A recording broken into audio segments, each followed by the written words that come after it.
Lourdes. So, without further ado, let me introduce Rosemary. She's been teaching and leading in Catholic education since 2005. She started at Our Lady of Lourdes in 2011. And if you know the story, I mean, it went from the verge of like closure to this thriving place that needed a second campus because we didn't have enough room on the campus to accommodate all the kids. So a second campus even there. She's president now of Our Lady of Lourdes Catholic Classical Elementary School. And I thought this was so appropriate that we didn't get to hear her in November, because just February 1st, she was named the president of Chesterton Academy of Our Lady of Victory, the new high school here in Denver. So, and I'm sure we'll hear all about that this morning. She's a contributing author to Renewing Catholic Schools, How to Regain a Catholic Vision in the Secular Age. She holds an MA in Theology, Leadership for the New Evangelization from the Augustine Institute here in Denver, as well as an MA in Educational Leadership from Regis University here. She and her husband, John, have an energetic 16-month-old, and it's so exciting. They're expecting their second child this August.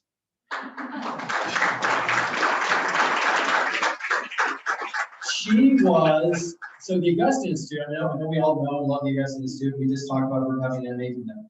She was in 2017 the inaugural winner of the Augustine Institute Alumni of the Year Award. So what a great honor that was. And so we're honored to have Rosemary with us this morning.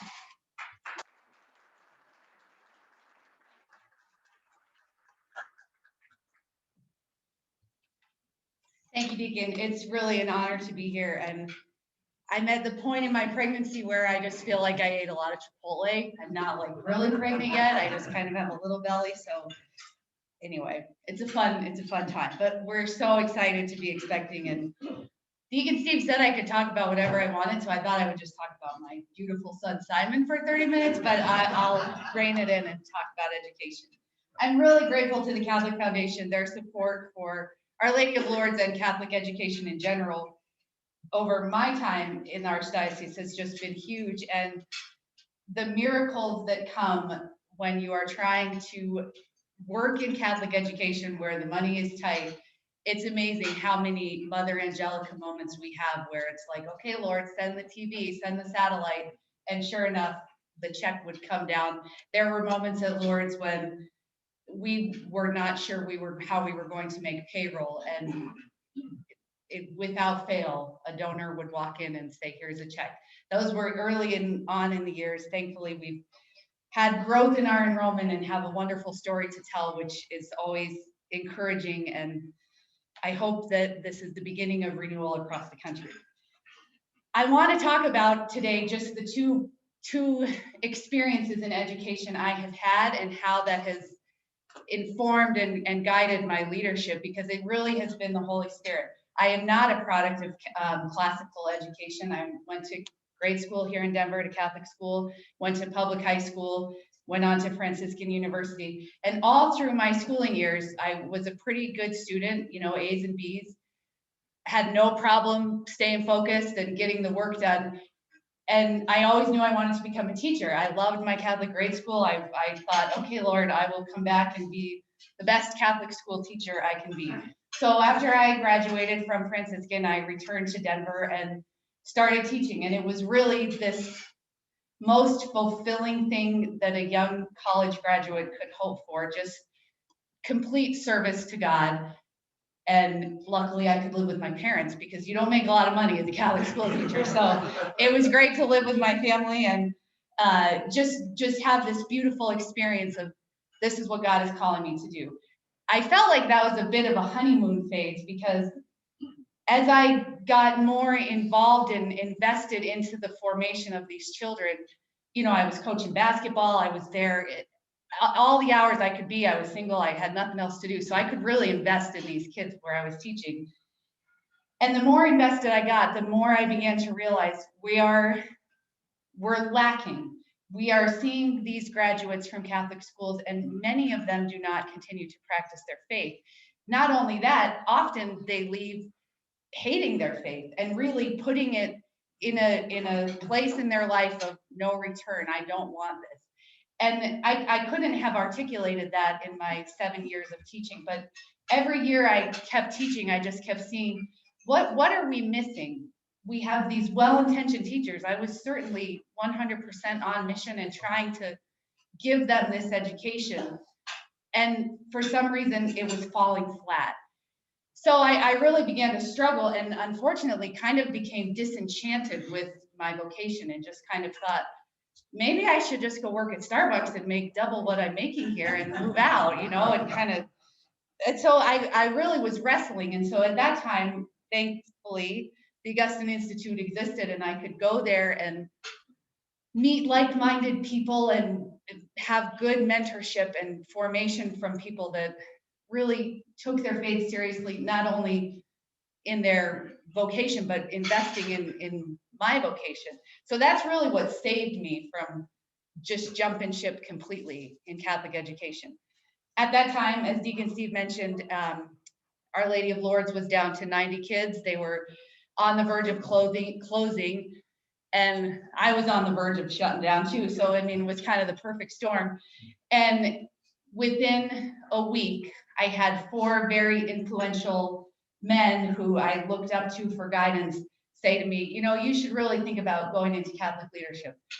And I thought, yeah, okay, someday. I'm 27. I'm absolutely not going to, I'm not 27 right now. I was 27 back then. I'm absolutely not going to, no one's going to hire me. I don't have the experience or, the pedigree to step into leadership. But if you have ever met Monsignor Kwong, you will know that he is kind of a risk taker. And at that time, Lourdes was in danger of closing. And I think his exact words were, "Over my dead body, will it close?" So he thought, well, I'll bring in new leadership, and that's our last ditch effort. So I took the job. I remember so clearly the interview where he said, "Okay, you can work here." And in my head, I was like, "Oh no, what did I just get myself into?" But I got in my car and said, "Okay, Lord, you got to help me. I don't know what I just committed to, but I know that if I'm going to give my life in service of Catholic education, it has to be Catholic education. It cannot be a private school with mass once a week or with a religion curriculum. It just can't be that because it's not working." So I didn't know exactly what I wanted, but I knew what I didn't want. I knew what had to change. Also at that time, I was beginning my thesis for the Augustine Institute, and I was still a bit of a skeptic. And so I was writing on the decline of Catholic education across the country. So very slowly I was writing myself out of a job, like, oh, another one closed, another one closed. And I'm like, what am I doing here? So I decided, I kind of did an about face with my thesis. And I said, instead of focusing on the problem, what do we need to do to renew Catholic education to really bring it back to what it needs to be? And so all of that kind of happened in 2011. All of these things came together. Also at that time, I met my dear friend, Bishop Conley, who through his classical education, he converted to the Catholic faith. So I was learning, okay, education is not solely a utilitarian thing. There is more to be done in education than just college preparedness, than just advancement to the next grade. And as I began to realize that, I thought, okay, in preparing students to be saints, to be well-formed humans, they also can, because of that formation, can be incredibly successful functioning adults where they are well-educated, well-formed, and not just on the career path. So that's essentially what I discovered and what I put into practice at Lourdes, and kind of the rest is history, but I'll go through it a little bit.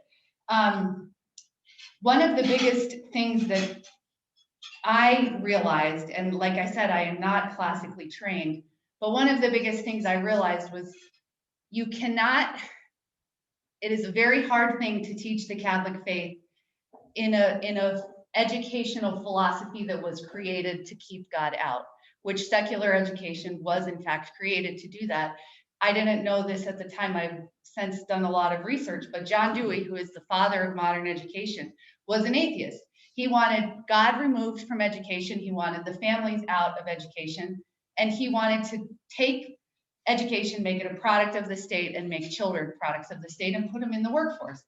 Unfortunately, that mentality, that teacher training has saturated universities across the country, even Catholic ones. So my Catholic formation in education was that secular philosophy. So that's, in learning that, that's when I realized no wonder Catholic schools are not doing well. And there's so many well-intentioned people trying to bring this faith in, trying to make it alive, trying to make it part of the culture of the school. And they're butting their head against this philosophy that was created to keep Christ out, to keep the parents out. So that was a big kind of moment for me to say, okay, what needs to happen at Our Lady of Lourdes is this classical renewal, but what we're doing is not anything crazy. We're going back to what the church asks of when they say, educate my children, educate your families. Every single church document I've read, and there's this wonderful little brown book called the Holy See's Teaching on Catholic Education by Archbishop Miller. And it has taken all the church documents and drilled them down into this nice little accessible book that says, this is what Catholic education should be. When you read it and when you take it seriously, it is a classical education. So I kind of lament the fact that we have to call ourselves classical, because really what is happening at Our Lady of Lourdes is just authentic Catholic education. I didn't set out to start a classical school. I set out to start an authentically Catholic school because I knew that that's what has to happen. I couldn't keep teaching in a place where we just kept seeing the same results. We would bring in a new math program. We would bring in a new literacy program. And still, maybe our kids could take tests well, but they were not well-formed humans. They were not engaged in humanity properly with their end goal, not on their career, not on their job, not on how much money they make, but on heaven. And when you order those priorities properly, what we have seen in our graduates is they excel incredibly in all of those other secular things because they have their priorities straight. For example, a recent graduate of ours got a full ride to Stanford for medical school, and she attributes that to her classical formation at Lourdes.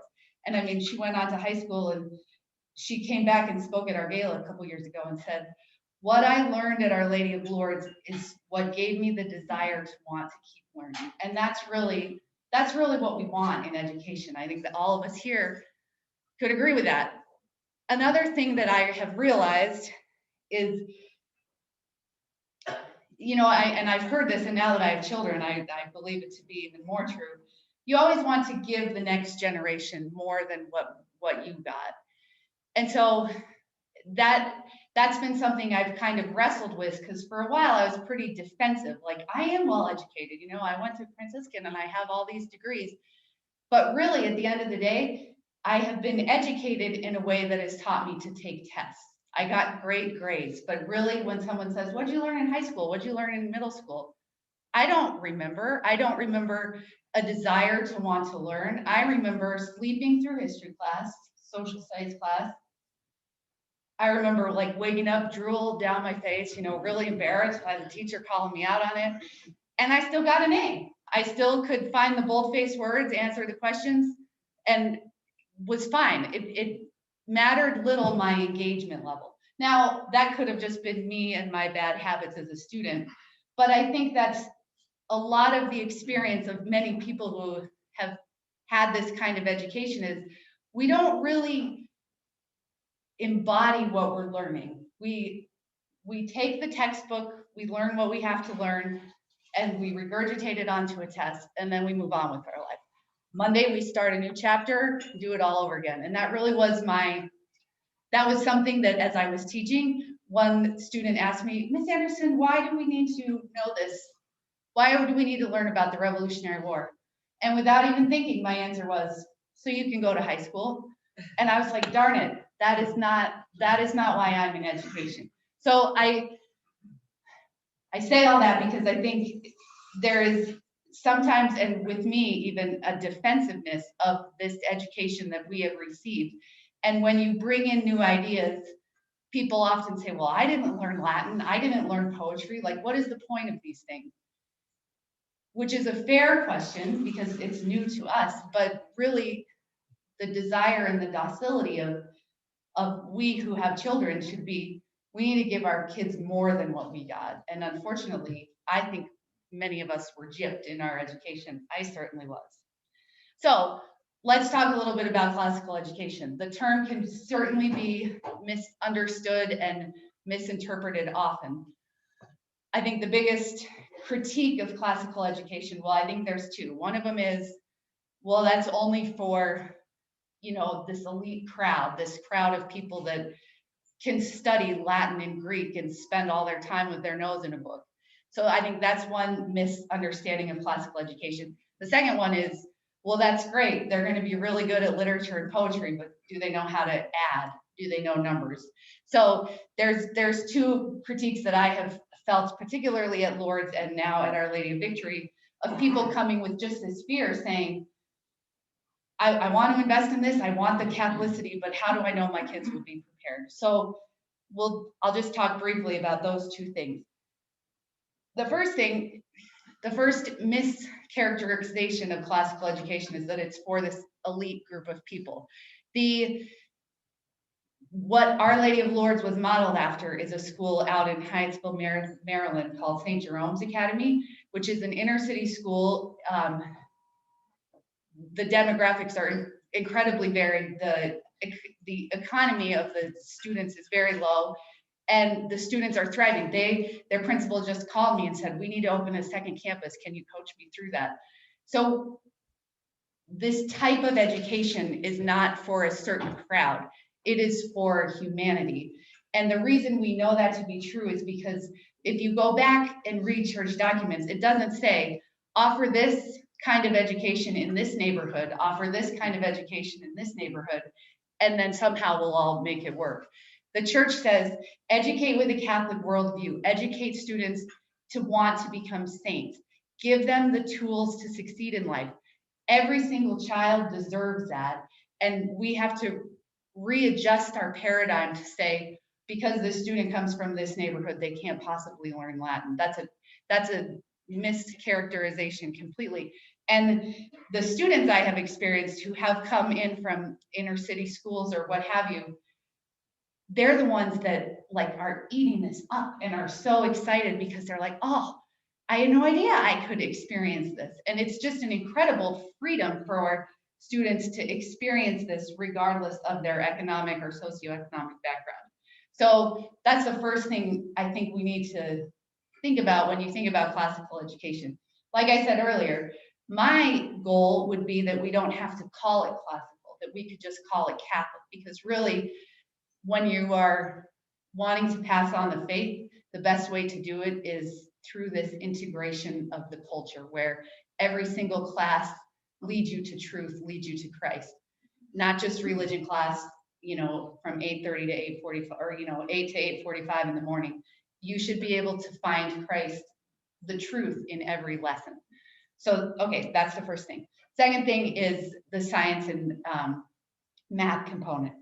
This has been an interesting struggle for me because I was told at a very young age, you're not very good at math, by my 8th grade algebra teacher. I actually think he threw an eraser at me. I was trying to think of that on the way. I think I got an eraser thrown at me, probably for sleeping in class. But I was told from a very early age, you're not that good at math. So immediately I stopped caring about math. And I said, well, I guess that makes me a literature person because I love to read. So that really set me on a trajectory to not excel in math, which I think is something that my husband's a mechanical engineer, and it is embarrassing sometimes that I need his help on such little math problems. But good thing he's very patient and kind. So what is presented in classical education is not strictly this humanities program that is, you learn Latin, you learn religion and history and literature are all tied into one. That's often what people think. What a classical education means is you are presented content in a way that is developmentally appropriate, that engages you and makes you desire to learn more. So you can learn the grammar of mathematics at a very young age. You learn these conceptual concepts at a young age, and then you want to learn more. So whether you think you're good at math or not, you're being given the tools at your developmentally appropriate age and being challenged in them and pulled out. our students who are, who have been at Lourdes for a while, and also as I'm learning the math program at Our Lady of Victory, these students love math. It's not this off to the corner thing. They really engage in it, and they engage in it because they are being presented material and being asked, what do you think? Let's find the truth together. Instead of the way I was taught math, okay, today we're going to learn A plus B equals C. Well, I completely tuned out after that. I was like, okay, well, I know what I'm going to learn, so I don't need to pay attention. In a classical pedagogy, you're not given that. You are being questioned. What do you think would happen if A plus B? Let's talk through it. That engages the kids and they desire to learn more. Same goes for science. I can't tell you how bored I was in science class because it was so two-dimensional. Learning science out of a textbook, again, the bold-faced words, the chapter questions at the end. I had zero engagement or desire to care about science at all.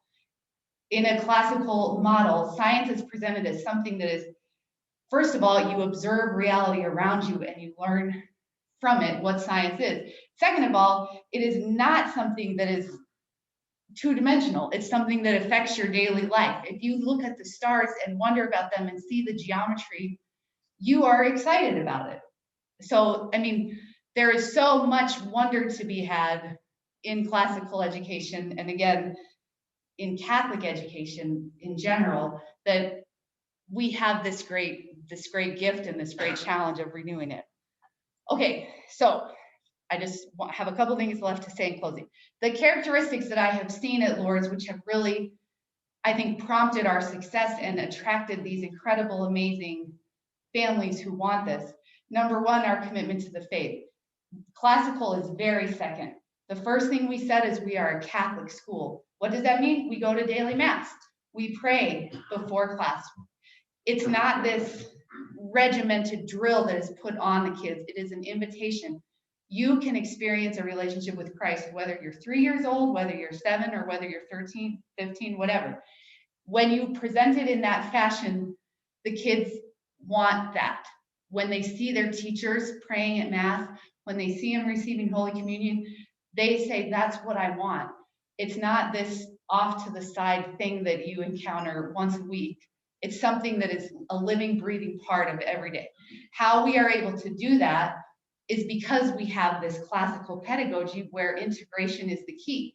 We try to integrate the disciplines in everything. What you're learning in art class, we learn, in kindergarten, they learn the story of creation. So in art class, of course, they look at ancient or, paintings of the Garden of Eden and talk through it and learn the shapes and all that.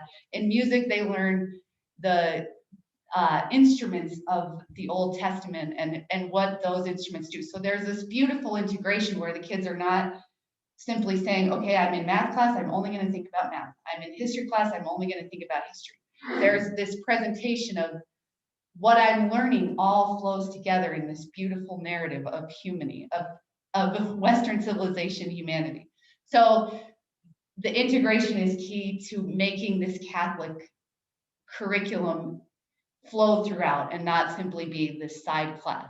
The second thing that I have learned and that I think is a characteristic of a thriving Catholic school is the community and is the parents' investment. Obviously, when you set your sights to saying our faith is very important, the formation of the families is going to follow. We want families of all shapes and sizes to come to us, but we want them to come to us with an open mind saying, I see what you have and I want it. I might not understand it. I might not be there on my faith journey, but I am open to it and willing to enter in and trust my family to that. We have had families every year, at least since Father Brian got there, but maybe even earlier, enter the Catholic Church because their kids are at Our Lady of Lourdes. And that's really been a beneficial thing.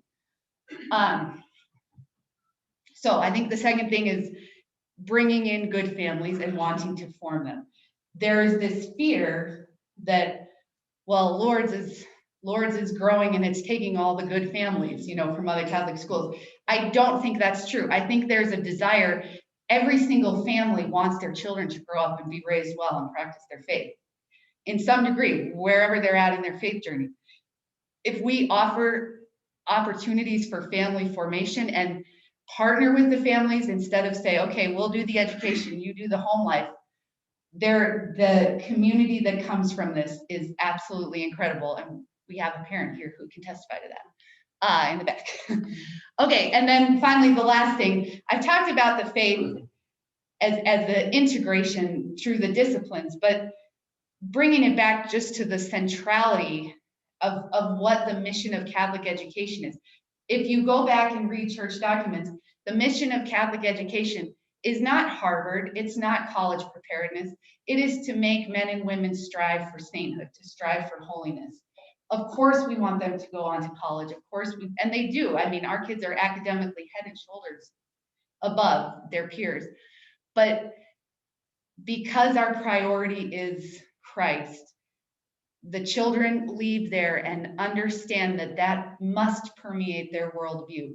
That wherever they go to high school or wherever they go to college, when they are faced with the challenge of relativism or, secularism, they have the confidence to say, I know what is true and I know how to find it.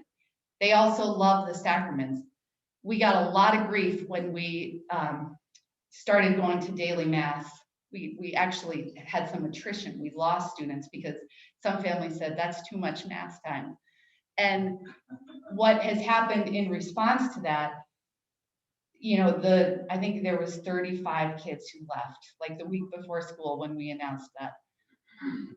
That January, we had like 42 kids join. All these parents waiting on the wings saying, we've been waiting for a school to put mass at the center of its day, because that's what the Catholic Church says. The Eucharist is the source and summit of life. So we're in school at a parish where mass is offered every day.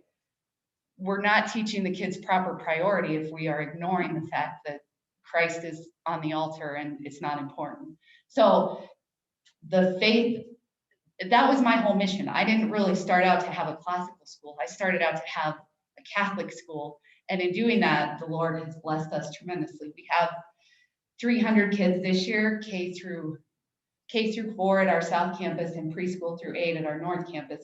Next year, we're over 350 at the grade school level, and Our Lady of Victory just continues to grow as well. Parents, and I was talking to Josh, parents are excited to see this renewal happening, and it's happening across the country. I do some consulting work with the Institute for Catholic Liberal Education, and I could have a full-time job there. I might take, just kidding, I have way too much on my plate right now. But there is such a need, there is such a desire for this across the country. And I was telling some folks earlier, the further our culture sinks into the doldrums and sinks into this place of, quite honestly, it seems hopeless, I think the more the renewal within the church is going to come. And I am so grateful to be part of that renewal and to be doing it in Catholic education. So that's all I have. I'm happy to take questions. Nothing scripturally, though.